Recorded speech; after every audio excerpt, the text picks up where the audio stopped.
Hi, everyone. I'm Jeff Munroe from Middlebury, working my way through the collector's tour here in the fall of 2024. This is the big driving and hiking loop through Utah, Nevada, and Idaho to visit and empty the various passive dust samplers like this one here that I have deployed and maintain on mountain summits as part of the Dust Squared project.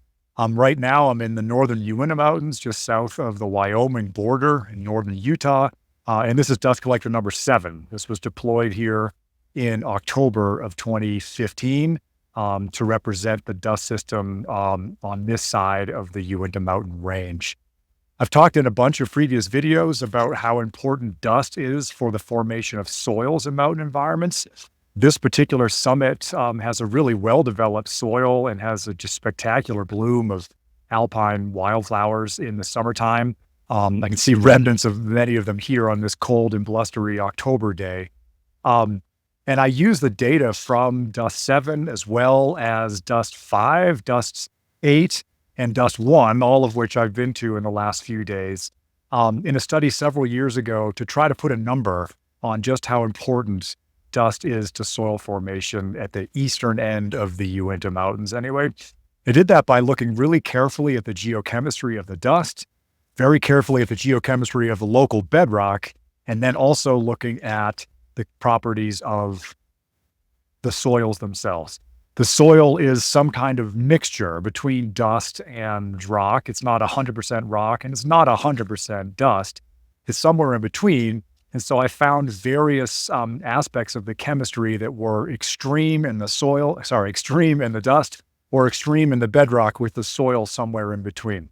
I did this several times using different approaches, and in all the sites, I basically came up with the same answer, and that is that the soils in these mountain locations at the eastern end of the Uintas are between 50 and 80% dust. First time really to have a number on that to back up this assertion that the dust is important. If it's 3/4 of the mass in the soil, then yes, dust is definitely important just for the fact that there's soil here at all.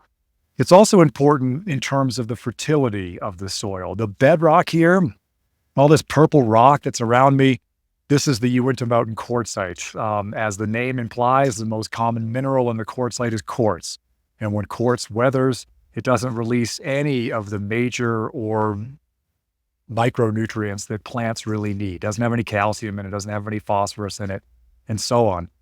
Which means that were it not for the dust, the soils in this particular environment would be expected to be pretty infertile. There wouldn't be a source for the base cations, for instance, that the plants need. And yet we know from studying what's in these dust collectors that the dust itself is bringing in loads of calcium, it's bringing in phosphorus, it's bringing in micronutrients, and so on. So that helps us understand just how important the dust deposition is for the soils. The fact that the soils are here has something to do with the dust, certainly, when we see how much of the mass of the soils is dust derived. And the fact that the soil that's here is fertile also has something to do with dust deposition. That cascades all the way up through the ecosystem. There's a fertile soil here, so there's lots and lots of plants. There's lots and lots of plants. That means that we can have lots of mountain goats and elk and other animals up here which are grazing on the plants that are growing on those soils. I can't go so far as to say that the entire ecosystem would come crashing down were it not for dust, and yet I think the evidence is there to indicate that dust deposition over the long term has really profoundly affected the way this geo-ecosystem operates. So I'm going to get to work on emptying Dust 7. I'll see you at the next collector. Thanks for watching. Thanks to the U.S. Forest Service and the National Science Foundation for their continued support of the Dust Squared project.